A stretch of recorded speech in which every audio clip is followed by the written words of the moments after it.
ಆತ್ಮಸಂತೃಪ್ತಿ ಕಾರ್ಯಕ್ರಮಗಳನ್ನು ವೀಕ್ಷಿಸುತ್ತಿರುವಂಥ ಎಲ್ಲ ನನ್ನ ಪ್ರಿಯ ಸಹೋದರ ಸಹೋದರರನ್ನು ಕರ್ತನಾದ ಯೇಸು ಕ್ರಿಸ್ತನ ದಿವ್ಯ ನಾಮದಲ್ಲಿ ನಾನು ಆಮಂತ್ರಿಸ್ತೇನೆ.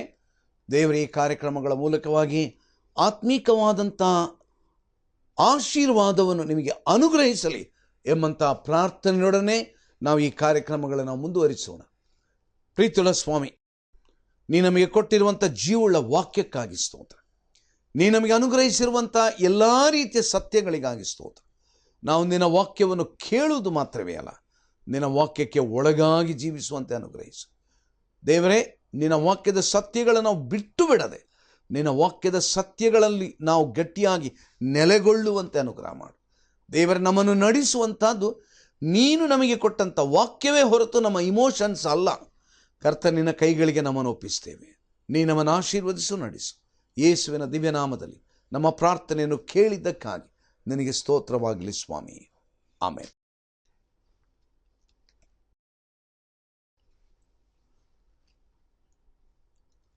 ನಾನು ಕಳೆದ ಸಾರಿ ವಿಷಯಗಳನ್ನು ವಿವರಣೆ ಮಾಡ್ತಾ ಬಂದೆನ್ನು ನಿಮಗೆ.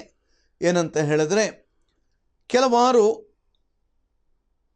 ಕಾರ್ಯಗಳು, ದೇವರು ನಮಗೆ ಕೊಟ್ಟಂಥ ಅನೇಕ ಅದ್ಭುತಗಳು ಏನಾಯ್ತಂತ ಹೇಳಿದ್ರೆ, ದೇವರು ತನ್ನ ಉದ್ದೇಶಪೂರ್ವಕವಾಗಿ ಆತ ನಮಗೆ ಕೊಟ್ಟನೋ, ಅದು ಆ ಕಾಲದಲ್ಲಿ ಅದನ್ನು ಉಪಯೋಗ ಮಾಡಿದನು ಎಂಬುದನ್ನು ನಾವು ನೋಡಿದೆವು.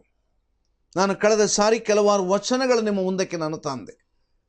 ಯೋಹನ್ನ ಸುವಾರ್ತೆ 3ನೇ ಅಧ್ಯಾಯ 2ನೇ ವಚನ, ಯೋಹನ್ನ ಸುವಾರ್ತೆ 20ನೇ ಅಧ್ಯಾಯ 30ನೇ ವಚನ, ರೋಮಾಪುರದವರಿಗೆ ಬರೆದ ಪತ್ರ 15ನೇ ಅಧ್ಯಾಯ 18ನೇ ವಚನ, ಆಮೇಲೆ 2ನೇ ಕೊರಿಂಥದವರಿಗೆ ಬರೆದಂಥ ಪತ್ರ 12ನೇ ಅಧ್ಯಾಯ ನಾವು 12ನೇ ವಚನ.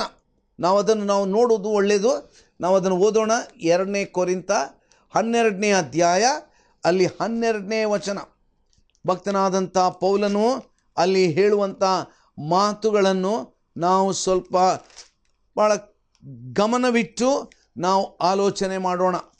2ನೇ ಕೊರಿಂಥ 12ನೇ ಅಧ್ಯಾಯ 12ನೇ ವಚನ.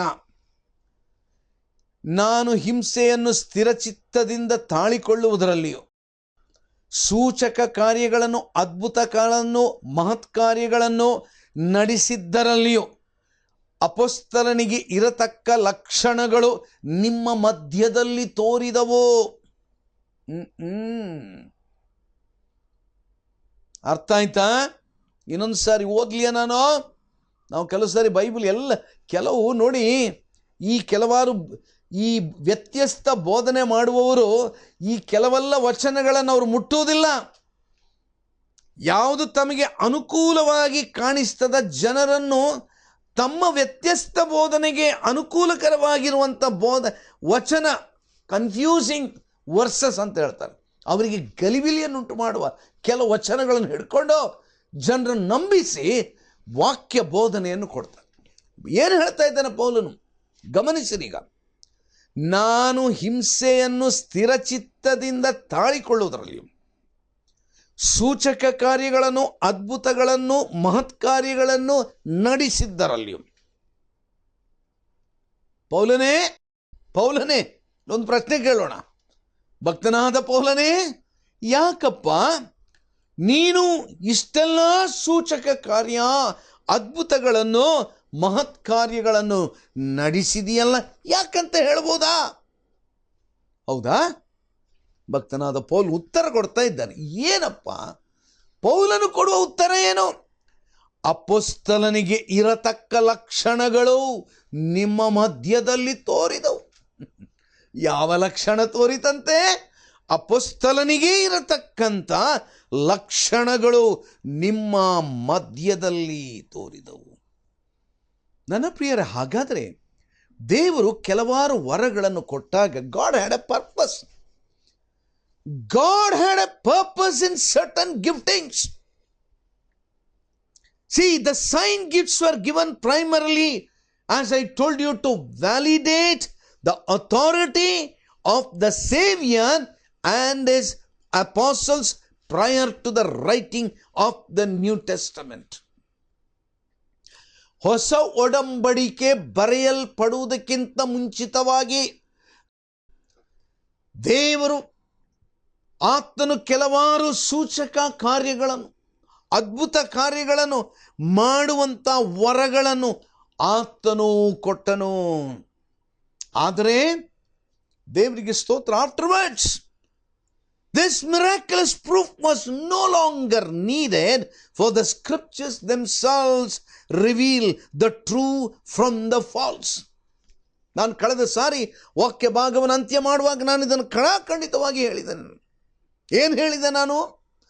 ಈಗ ನನಗೆ ದೇವರು ಕೊಟ್ಟಂತ ಈ ವಾಕ್ಯ ಪರಿಪೂರ್ಣವಾದದ್ದು. It is an up to date God's word in the early church. ಮೊನ್ನೆತ್ಲಾಗಿ ಯಾರೋ ಕೇಳಿದರು, ಅಲ್ಲ ಆದಿ ಕ್ರೈಸ್ತ ಸಭೆಯಲ್ಲಿ ಬೈಬಲ್ ಇರಲಿಲ್ವಾ? ಬೈಬಲ್ ಇತ್ತು ಆದಿ ಕ್ರೈಸ್ತ ಸಭೆಯಲ್ಲಿ. ಅವರಿಗೆ ಶಾಸ್ತ್ರ ಗ್ರಂಥಗಳಿರಲಿಲ್ವಾ? ಹೌದು, ಅವರಿಗೆ ಶಾಸ್ತ್ರ ಗ್ರಂಥಗಳು ಇತ್ತು. ಎಂಥ ಶಾಸ್ತ್ರ ಗ್ರಂಥಗಳಿತ್ತು? ಎಂಥ ಶಾಸ್ತ್ರ ಗ್ರಂಥಗಳಿತ್ತು ನೋಡ್ರಿ. ಯೇಸುವಿನ ಕಾಲದಲ್ಲಿ ನಾವು ಲೂಕನ ಒಂದು ಉದಾಹರಣೆ ನಿಮ್ಮ ಗಮನಕ್ಕೆ ನಾನು ತಕೊಂಡು ಬರ್ತೇನೆ. ನಾವು ಲೂಕನ ಸುವಾರ್ತೆಗೆ ಬರುವಾಗ ಕರ್ತನಾದಂಥ ಯೇಸು ಕ್ರಿಸ್ತನು ಆತನು ಪುನರುತ್ಥಾನವಾದ ನಂತರ ಎಮ್ಮಾಹು ಎಂಬ ಹಳ್ಳಿಗೆ ಆತನು ಹೋಗುವಾಗ ಆ ಇಬ್ಬರು ಶಿಷ್ಯರು ಅವನ ಭೇಟಿಯಾಯಿತು. ಅವರಿಗೆ ಸ್ವಾಮಿಯ ಪರಿಚಯ ಆಗಲಿ. ಆವಾಗ ದೇವರ ವಾಕ್ಯ ಹೇಳ್ತದೆ, ಕರ್ತನಾದಂಥ ಯೇಸು ಕ್ರಿಸ್ತನು ಆತನು ಸತ್ಯವೇದ ಅಂದರೆ ಶಾಸ್ತ್ರ ಗ್ರಂಥಗಳನ್ನು ಅನೇಕರು ಇದನ್ನು ನೋಡಿಕೊಂಡು ಏನು ಹೇಳ್ತಾರೆ ಅಂತ ಹೇಳಿದರೆ, ಈ ವಚನ ತೋರಿಸ್ತಾರೆ, ಅಲ್ಲ ಆಗಿನ ಕಾಲದಲ್ಲಿ ಬೈಬಲ್ ಇತ್ತಲ್ಲ. ಬೈಬಲ್ ಇತ್ತರಿ, ಬೈಬಲ್ ಇತ್ತು. ಎಂಥ ಬೈಬಲ್ ಇತ್ತು ನೋಡ್ರಿ. ಈಗ ನೀವೇ ಓದ್ರಿ ಲೂಕನ ಸುವಾರ್ತೆ. ನಾನು ಯಾವುದೇ ಮಾತನಾಡುವಾಗ ದೇವರ ವಾಕ್ಯದ ಆಧಾರದೊಂದಿಗೆ ನಿಮ್ಮೊಡನೆ ಬರ್ತೇನೆ. ಲುಕ್ಸ್ ಗಾಸ್ಪೆಲ್ ಚಾಪ್ಟರ್ 24 ಏನಂತ ಉಂಟಲ್ಲಿ? 26ನೇ ವಚನ. ಕ್ರಿಸ್ತನು ಇಂಥ ಶ್ರಮಗಳನ್ನು ಅನುಭವಿಸಿ ತನ್ನ ಮಹಾಪದವಿಗೆ ಸೇರುವುದು ಅಗತ್ಯವಾಗಿತ್ತಲ್ಲವೇ ಎಂದು ಹೇಳಿ ಮೋಶೆಯ ಮತ್ತು ಎಲ್ಲ ಪ್ರವಾದಿಗಳ ಗ್ರಂಥಗಳು ಮೊದಲುಗೊಂಡು ಸಮಸ್ತ ಗ್ರಂಥಗಳಲ್ಲಿ ತನ್ನ ವಿಷಯವಾಗಿರುವ ಸೂಚನೆಗಳನ್ನು ಅವರಿಗೆ ವಿವರಿಸಿದನು. ಯೇಸು ಕ್ರಿಸ್ತನು ಅವರಿಗೆ ವಿಷಯಗಳನ್ನು ವಿವರಿಸುವಾಗ ಹೊಸ ಒಡಂಬಡಿಕೆ ಇತ್ತ? ಹೊಸ ಒಡಂಬಡಿಕೆ ಇರಲಿಲ್ಲ. ಮತ್ತಾಯ, ಲೂಕ, ಮಾರ್ಕ, ಲೂಕ, ಯೋಹಾನ, ಅಪೊಸ್ತಲರ ಕೃತ್ಯಗಳು, ಅನೇಕ ಪತ್ರಗಳು ಇತ್ತಾವಾಗ ಇರಲಿಲ್ಲ. ಹಾಗಾದ್ರೆ ಏನ್ರಿ ಬೈಬಲ್ ಅವರಿಗಿದ್ದದ್ದು? ಅವರ ಕೈಯಲ್ಲಿ ಸಹ ಬೈಬಲ್ ಇತ್ತು. ಯಾವುದದು? ಮೋಶೆಯ ಗ್ರಂಥ, ಹಳೆಯ ಒಡಂಬಡಿಕೆಯಲ್ಲಿ ಪ್ರವಾದಿಗಳು ಬರೆದಂಥ ಗ್ರಂಥ. ಓಹೋ, ಈಗ ಬೆಳಕು ಹರಿತಾ ಉಂಟಲ್ಲ. ಕೆಲವು ಸಾರಿ ನಾವು ಹೇಳೋದುಂಟು, ಟ್ಯೂಬ್ ಲೈಟ್ ಹತ್ತಿಕೊಳ್ಳೋದು ಸ್ವಲ್ಪ ನಿಧಾನ ಅಂತೆ. ಮೊನ್ನೆ ಇಟ್ಲಾಗಿ ನನ್ನೊಟ್ಟಿಗೆ ಯಾರೋ ಒಬ್ಬರು ವಾಗ್ವಾದ ಕೇಳಿದು ಬಿಟ್ರು, ಏನ್ರಿ ಬೈಬಲ್ ಆಗಿರಲಿಲ್ವಾ? ಬೈಬಲ್ ಈಗ ಮಾತ್ರ ಇದ್ದದ್ದ? ಬೈಬಲ್ ಆಗಸ ಇತ್ತು. ಎಂಥ ಬೈಬಲ್ ಇತ್ತು? ಈ ವಚನ ತೋರಿಸಿದ ಪುಣ್ಯಾತ್ಮ ನನ್ನೊಡನೆ ಆರ್ಗ್ಯೂ ಮಾಡುವಾಗ, ನೋಡಿ ನೋಡಿ ಬೈಬಲಲ್ಲಿ ಬರ್ತಿದೆ, ಆಗಿನ ಕಾಲದಲ್ಲಿ ಬೈಬಲ್ ಇತ್ತು. ಹೌದರಿ, ಬೈಬಲ್ ಇತ್ತು. ಎಂಥ ಬೈಬಲ್ ಅದು ನೋಡ್ರಿ. ಅನೇಕ ಸಾರಿ ಅರ್ಧ ಜ್ಞಾನದಿಂದ ನಾವು ವಾಗ್ವಾದ ಕೇಳಿದ್ದೇವೆ. We try to argue with half knowledge. Half knowledge is dangerous. ಅರ್ಧ ಜ್ಞಾನ ಅದು ಬಹಳ ಬಹಳ ಗಂಡಾಂತರಕಾರಿ. ಏನಂತ ಉಂಟಲ್ಲಿ? ಮೋಶೆಯ ಮತ್ತು ಎಲ್ಲ ಪ್ರವಾದಿಗಳ ಗ್ರಂಥಗಳು ಮೊದಲುಗೊಂಡು ಸಮಸ್ತ ಗ್ರಂಥಗಳಲ್ಲಿ ತನ್ನ ವಿಷಯವಾಗಿರುವ ಸೂಚನೆಗಳು. ನನ್ನ ಪ್ರಿಯರೇ, ಹಳೆ ಒಡಂಬಡಿಕೆಯಲ್ಲಿ ಯೇಸುವಿನ ಕುರಿತು ಉಂಟಾ? ಖಂಡಿತವಾಗಿ ಉಂಟು. ಮೋಶೆಯ ಗ್ರಂಥಗಳಲ್ಲಿ ಉಂಟು. ಹಳೆ ಒಡಂಬಡಿಕೆಯಲ್ಲಿ ಯೇಸುವಿನ ವಿಚಾರವಾಗಿ ಬರೆಯಲ್ಪಟ್ಟಿದೆಯೋ? ಖಂಡಿತವಾಗಿಯೂ. ಯಾರು ಅಲ್ಲ ಅಂತ ಹೇಳ್ತಾರೆ? Nobody will deny that. The Old Testament is a picture of the coming events. The Old Testament is a shadow of the things to come. ಬರಬೇಕಾದಂಥದ್ದರ ವಿಚಾರವಾದ ಒಂದು ಛಾಯೆಯಾಗಿ ಹಳೆ ಒಡಂಬಡಿಕೆ ಉಂಟು. ಹಾಗಾದರೆ ಹಳೆ ಒಡಂಬಡಿಕೆಯಲ್ಲಿ ಎಲ್ಲ ವಿಚಾರಗಳು ಪರಿಪೂರ್ಣವಾಗಿ ಉಂಟೋ? ಇಲ್ಲ, ಖಂಡಿತವಾಗಿ ಇಲ್ಲ. ಕರ್ತನಾದ ಯೇಸು ಕ್ರಿಸ್ತನ ಬರುವಿಕೆಯ ವಿಚಾರವಾಗಿ ಉಂಟು. ಕರ್ತನಾದಂಥ ಯೇಸು ಕ್ರಿಸ್ತನು ಬರುವಂತಾದರೂ ಎರಡನೇ ಬರೋಣದ ಕುರಿತಾದಂಥ ಕೆಲವಾರು ಸೂಚನೆಗಳುಂಟು. ಆದರೆ ಎಲ್ಲ ವಿಚಾರಗಳು ಹಳೆ ಒಡಂಬಡಿಕೆಯಲ್ಲಿ ಇಲ್ಲ. ಆದರೆ ದೇವರಿಗೆ ಸ್ತೋತ್ರ, ಈ ದಿವಸ ನಿನ್ನ ಕೈಯಲ್ಲಿ ನನ್ನ ಕೈಯಲ್ಲಿರತಕ್ಕಂಥ ಈ 66 ಪುಸ್ತಕಗಳನ್ನು ಒಳಗೊಂಡಿರುವಂಥ ಈ ಗ್ರಂಥ, the holy Bible that we call, it is a complete Bible. The church universal has accepted this Bible is complete. ಇನ್ನು ಯಾರು ಇದಕ್ಕೊಂದು ಅಡಿಷನ್ ಸೇರಿಸಲಿಕ್ಕೆ ಯಾರಿಗೂ ಹಕ್ಕಿಲ್ಲ. No one has got an authority to keep on adding to the Bible. So this is a closed book. This book is complete revelation from God. ಹಳೆ ಒಡಂಬಡಿಕೆ, ಹೊಸ ಒಡಂಬಡಿಕೆ. ಇವಾಗ ನಾವು ಓದಿದಂಥ ಈ ವಾಕ್ಯ ಭಾಗದಲ್ಲಿ ಭಕ್ತನಾದಂಥ ಪೌಲನು ಅದನ್ನೇ ಹೇಳ್ತಾ ಇದ್ದಾನೆ. ನನ್ನ ಪ್ರಿಯರೇ, ಏನಂತ ಹೇಳ್ತಾ ಇದ್ದಾನೆ? ನಾವು ಎಫೆಸದವರಿಗೆ ಬರೆದ ಪತ್ರ 4ನೇ ಅಧ್ಯಾಯ 11ನೇ ವಚನಕ್ಕೆ ಬರೋಣ. ಆತನು ಕೆಲವರನ್ನು ಅಪೊಸ್ತಲರನ್ನಾಗಿಯೂ, ಕೆಲವರನ್ನು ಪ್ರವಾದಿಗಳನ್ನಾಗಿಯೂ, ಕೆಲವರನ್ನು ಸೌವಾರ್ತಿಕರನ್ನಾಗಿಯೂ, ಕೆಲವರನ್ನು ಸಭಾಪಾಲಕರನ್ನಾಗಿಯೂ, ಉಪದೇಶಿಗಳನ್ನಾಗಿಯೂ ಅನುಗ್ರಹಿಸಿದನು. ಆಮೇಲೆ ಮುಂದಕ್ಕೆ ನೋಡೋಣ.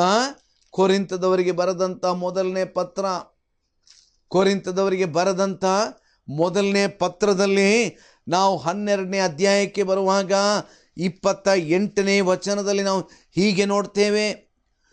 ದೇವರು ತನ್ನ ಸಭೆಯಲ್ಲಿ ಮೊದಲನೇದಾಗಿ ಅಪೊಸ್ತಲರನ್ನು, ಎರಡನೇದಾಗಿ ಪ್ರವಾದಿಗಳನ್ನು, ಮೂರನೇದಾಗಿ ಉಪದೇಶಕರನ್ನು ಇಟ್ಟಿದ್ದಾನೆ.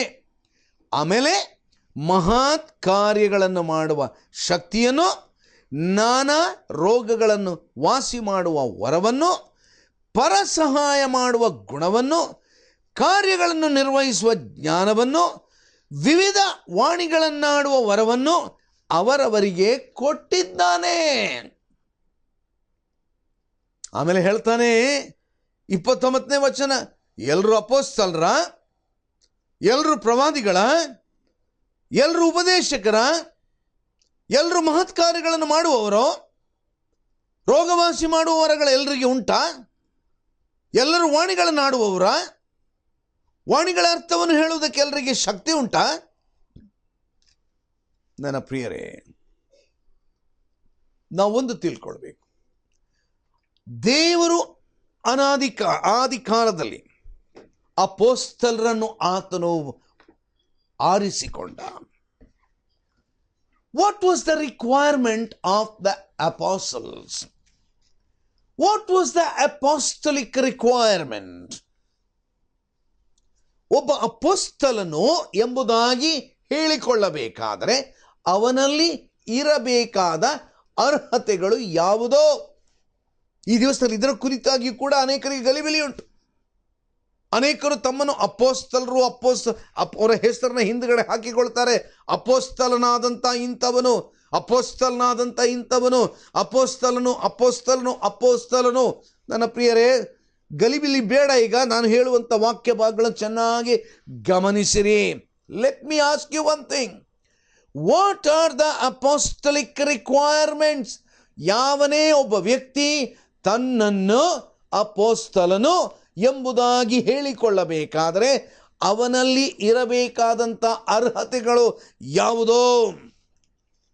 Come on, turn with me to the book of Acts. ಅಪೊಸ್ತಲರ ಕೃತ್ಯಗಳ ಪುಸ್ತಕ 1ನೇ ಅಧ್ಯಾಯ 22ನೇ ವಚನಕ್ಕೆ ಬನ್ರಿ. ಏನುಂಟಲ್ಲಿ? ಅಪೊಸ್ತಲರ ಕೃತ್ಯಗಳ ಪುಸ್ತಕ 1ನೇ ಅಧ್ಯಾಯ 22ನೇ ವಚನ. ಆದುದರಿಂದ ಕರ್ತನಾದ ಯೇಸು ನಮ್ಮಲ್ಲಿ ಬರುತ್ತಾ ಹೋಗುತ್ತಾ ಇದ್ದ ಕಾಲವೆಲ್ಲ, ಅಂದರೆ ಯೋಹಾನನು ದೀಕ್ಷಾಸ್ನಾನ ಮಾಡಿಸಿದ್ದು ಮೊದಲುಗೊಂಡು ಯೇಸು ನಮ್ಮ ಬಳಿಯಿಂದ ಮೇಲಣ ಲೋಕವನ್ನೇರಿ ದಿನದವರೆಗೂ ನಮ್ಮ ಜೊತೆಯಲ್ಲಿದ್ದವರೊಳಗೆ ಒಬ್ಬನು ನಮ್ಮೊಂದಿಗೆ ಆತನ ಪುನರುತ್ಥಾನದ ವಿಷಯದಲ್ಲಿ ಸಾಕ್ಷಿ ಹೇಳುವವನಾಗಬೇಕು ಅಂದನು. ಏನಂತೆ? Beginning from the baptism of John unto that same day that he was taken up from us must one be ordained to be a witness with us of his resurrection. Yesu ಕ್ರಿಸ್ತನ ಪುನರುತ್ಥಾನಕ್ಕೆ ಸಾಕ್ಷಿಯಾಗಿದ್ದವನಾಗಿರಬೇಕು. Number 1, first qualification. ಒಂದು qualification ಯಾವುದು? One of the qualification, one must have seen the resurrected Christ.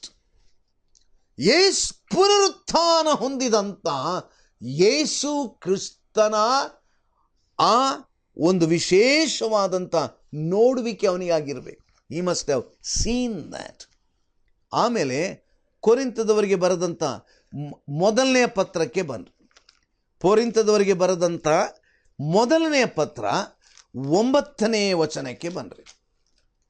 ಕೊರಿಂಥದವರಿಗೆ ಬರೆದಂಥ ಮೊದಲನೇ ಪತ್ರ 9ನೇ ಅಧ್ಯಾಯ 1ನೇ ವಚನ.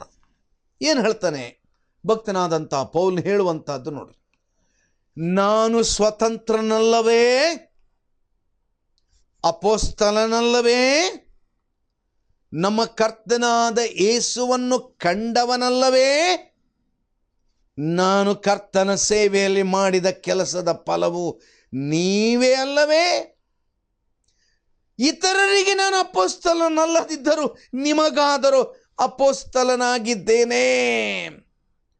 ನಾನು ಅಪೊಸ್ತಲನಾಗಿದ್ದೇನೆಂಬುದಕ್ಕೆ ಕರ್ತನಿಗೆ ಸೇರಿದವರಾದಂಥ ನೀವೇ ನನಗೆ ಪ್ರಮಾಣವಾಗಿದ್ದೀರಿ.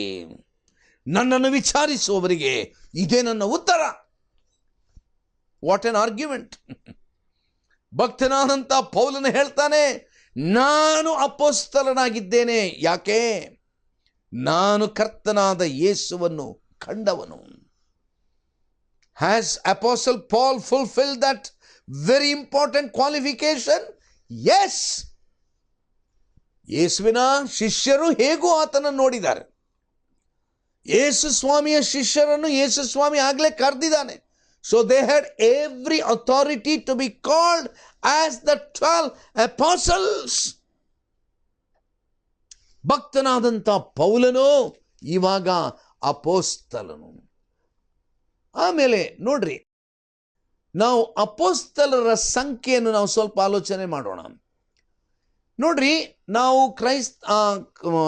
ಅನೇಕ ವಾಕ್ಯ ಭಾಗಗಳನ್ನು ನೋಡುವಾಗ the total number of the early apostles was not limited to 12. ಆದಿ ಕ್ರೈಸ್ತ ಸಭೆಯಲ್ಲಿದ್ದಂಥ ಅಪೋಸ್ತಲರು ಅಂದರೆ ಅವರು ಕೇವಲ 12 ಮಂದಿ ಶಿಷ್ಯರಿಗೆ ಸ್ಥಿಮಿತವಾಗಿರಲಿಲ್ಲ. ನಾವು ಹೇಗೆ ತಿಳ್ಕೊಳ್ಳೋದು? ನೋಡ್ರಿ, ಇನ್ನೊಂದು ಸಾರಿ ನಾನು ವಾಕ್ಯಕ್ಕೆ ಬರ್ತೇನೆ. ಆಗಿಂದಲೇ ನಾನು ಹೇಳ್ತಾ ಇದ್ದೇನೆ, whatever I speak from the authority of God's word. ಲೂಕನ ಸುವಾರ್ತೆಗೆ ಬನ್ರಿ. ಆದ್ದರಿಂದ ನಿಮ್ಮ ಕೈಯಲ್ಲಿ ಬೈಬಲ್ ಇಟ್ಕೊಂಡು ನನ್ನೊಡನೆ ಅಧ್ಯಯನ ಮಾಡುವುದು ಬಹಳ ಒಳ್ಳೆಯದು. ಯಾಕಂದರೆ ಯಾರಾದರೂ ಹೇಳಿಯಾರು ವಾಲ್ಟರ್ ಮಾಬೆನ್ ಅವರು ಏನೋ ಅವರದೇ ಏನೋ ಒಂದು ಮಾತಾಡ್ತಾರೆ ಎಂಬುದಾಗಿ. ನಾನು ನನ್ನದೇನೋ ಮಾತಾಡ್ತಾ ಇಲ್ಲ ಪ್ರಿಯರೇ, ದೇವರ ವಾಕ್ಯದ ಸತ್ಯಗಳನ್ನು ವಿಶ್ಲೇಷಣೆ ಮಾಡ್ತಾ ಇದ್ದೇನೆ. I am explaining and expounding the scriptures. ದೇವರ ವಾಕ್ಯದ ಸತ್ಯವನ್ನು ನಾನು ನಿಮ್ಮ ಗಮನಕ್ಕೆ ತರ್ತಾ ಇದ್ದೇನೆ. ಲೂಕನ ಸುವಾರ್ತೆ 6ನೇ ಅಧ್ಯಾಯ 13ನೇ ವಚನ. ಬೆಳಗಾದ ಮೇಲೆ ಆತನು ತನ್ನ ಶಿಷ್ಯರನ್ನು ಹತ್ತಿರಕ್ಕೆ ಕರೆದು ಅವರಲ್ಲಿ 12 ಮಂದಿಯನ್ನು ಆರಿಸಿಕೊಂಡು ಅವರಿಗೆ ಅಪೊಸ್ತಲರು ಎಂದು ಹೆಸರಿಟ್ಟನು. ಹಾಗಾದರೆ ಈ 12 ಮಂದಿಗೆ ಅಪೊಸ್ತಲರು ಎಂಬುದಾಗಿ ಹೆಸರು ಕೊಟ್ಟದ್ದು ಯಾರು ಕೊಟ್ಟದ್ದು? ಯೇಸು ಕ್ರಿಸ್ತನು.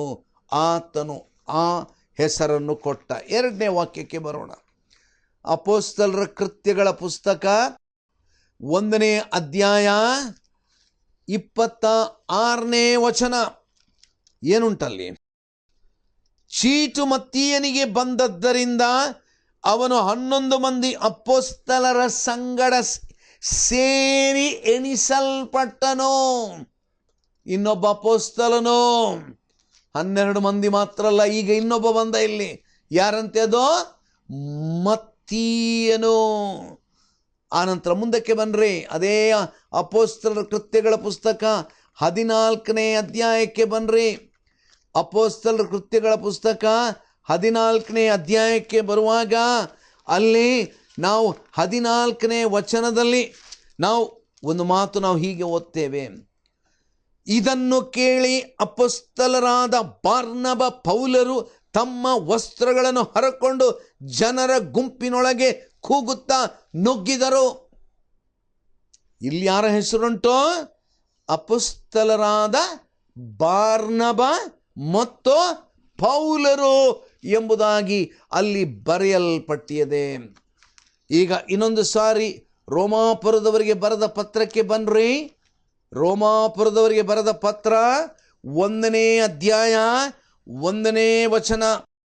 ಯೇಸು ಕ್ರಿಸ್ತನ ದಾಸನು, ಅಪೊಸ್ತಲನಾಗುವುದಕ್ಕೆ ಕರೆಯಲ್ಪಟ್ಟವನು, ದೇವರ ಸುವಾರ್ತೆಯನ್ನು ಸಾರುವುದಕ್ಕೆ ನೇಮಿಸಲ್ಪಟ್ಟವರು ಆಗಿರುವ ಪೌಲನು, ರೋಮಾಪುರದಲ್ಲಿ ದೇವರಿಗೆ ಪ್ರಿಯರು, ದೇವಜನರಾಗುವುದಕ್ಕೆ ಕರೆಯಲ್ಪಟ್ಟವರು ಆಗಿರುವವರೆಲ್ಲರಿಗೆ ಬರೆಯುವುದೇನೆಂದರೆ, ಯಾರ ಕುರಿತಲ್ಲಿ ಉಂಟು? ಅಪೊಸ್ತಲನಾದಂಥ ಪೌಲನ ಕುರಿತಾಗಿ ಉಂಟು. ಆಮೇಲೆ 11ನೇ ಅಧ್ಯಾಯಕ್ಕೆ ಬನ್ರಿ. ರೋಮಾಪುರ 11ನೇ ಅಧ್ಯಾಯ 13ನೇ ವಚನ. ಅನ್ಯ ಜನರಾಗಿರುವ ನಿಮ್ಮ ಸಂಗಡ ಮಾತಾಡುತ್ತೇನೆ. ನಾನು ಅನ್ಯ ಜನರಿಗೆ ಅಪೊಸ್ತಲನಾಗಿರಲಾಗಿ ನನ್ನ ಉದ್ಯೋಗವನ್ನು ಗಣ್ಯತೆಗೆ ತರುತ್ತೇನೆ. ಇನ್ನೊಂದು ಸಾರಿ ಭಕ್ತನಾದಂಥ ಪೌಲನು ಅಲ್ಲಿ ತನ್ನ ಅಪೊಸ್ತಲತನದ ಕುರಿತಾಗಿ ಆತನು ಬಹಳ ಸ್ಪಷ್ಟವಾಗಿ ಒತ್ತಿ ಮಾತನಾಡುವಂತಹದ್ದನ್ನು ನಾವಲ್ಲಿ ಗಮನಿಸ್ತಾ ಇದ್ದೇವೆ. ಮುಂದಕ್ಕೆ ಗಲಾತ್ಯದವರಿಗೆ ಬರೆದ ಪತ್ರ 1ನೇ ಅಧ್ಯಾಯ 19ನೇ ವಚನ.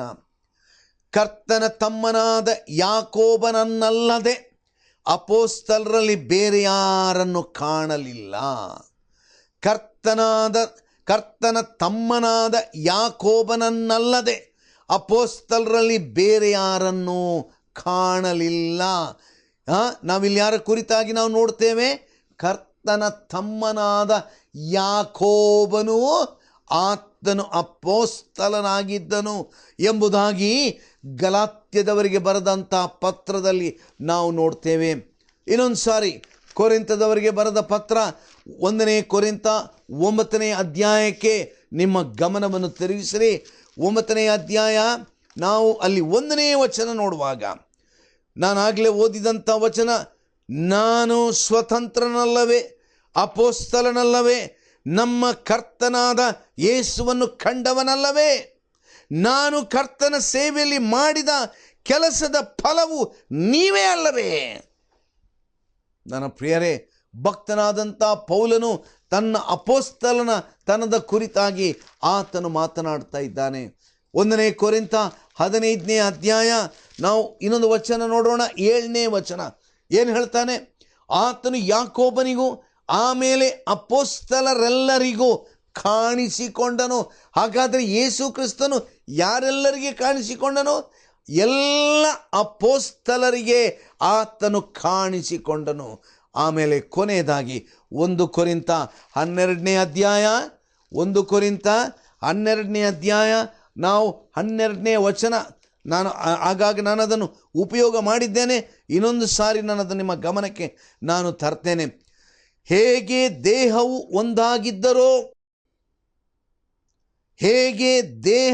ಒಂದಾಗಿದ್ದರೋ ಅದಕ್ಕಿರುವ ಅಂಗಗಳು ಅನೇಕವಾಗಿದೆಯೋ, ಹೇಗೆ ದೇಹದ ಅಂಗಗಳೆಲ್ಲ ಅನೇಕವಾಗಿದ್ದು ಒಂದೇ ದೇಹವಾಗಿರುವುದು, ಹಾಗೇ ಕ್ರಿಸ್ತನು. ನನ್ನ ಪ್ರಿಯರೇ, ನಮ್ಮ ರಕ್ಷಕನಾದಂಥ ಯೇಸು ಕ್ರಿಸ್ತನು, ಆತನು ಕರೆಸಿದಂಥ ಅಪೊಸ್ತಲ. ನನ್ನ ಪ್ರಿಯರೇ, so we find there are several apostles in number in the New Testament, in the early church that we see. ಹಾಗಾದರೆ ನಾವು ಏನು ತಿಳ್ಕೊಳ್ಳೋಣ? ಇನ್ನು ಮುಂದುವರಿಸ್ತೇನೆ ನಾ ಈ ಅಧ್ಯಯನವನ್ನು. The gift of apostleship, what are the requirements? ನಾನಾಗಲೇ ಹೇಳಿದೆ, ಅವನು ಕರ್ತನಾದಂಥ ಯೇಸುವನ್ನು ಕಣ್ಣಾರೆ ನೋಡಿದವನಾಗಿರಬೇಕು, ಯೇಸು ಕ್ರಿಸ್ತನಿಂದ ಕರೆಯಲ್ಪಟ್ಟವನಾಗಿರಬೇಕು. ಅಷ್ಟು ಮಾತ್ರ ಅಲ್ಲ, ಇನ್ನು ಮುಂದಕ್ಕೆ ನಾವು ಇನ್ನೂ ಕೆಲವು ವಿಚಾರಗಳನ್ನು ನಾವು ನೋಡಬೇಕಾಗಿದೆ. ಅಲ್ಲಿಯವರೆಗೆ ತಾಳ್ಮೆಯಿಂದ ಇರ್ರಿ. May the Lord God help you to understand the scriptures. ದೇವರ ವಾಕ್ಯದ ಸತ್ಯಗಳನ್ನು ಗ್ರಹಿಸಿಕೊಳ್ಳುವಂತೆ ದೇವರು ತನ್ನ ಜ್ಞಾನ, ತಿಳುವಳಿಕೆ, ಆ ಕೃಪೆ ನಿಮಗೆ ಕೊಡಲಿ. May the grace of God be with you, guide you and lead you, and I will be praying for you. ನಿಮಗಾಗಿ ನಾನು ಪ್ರಾರ್ಥಿಸ್ತೇನೆ.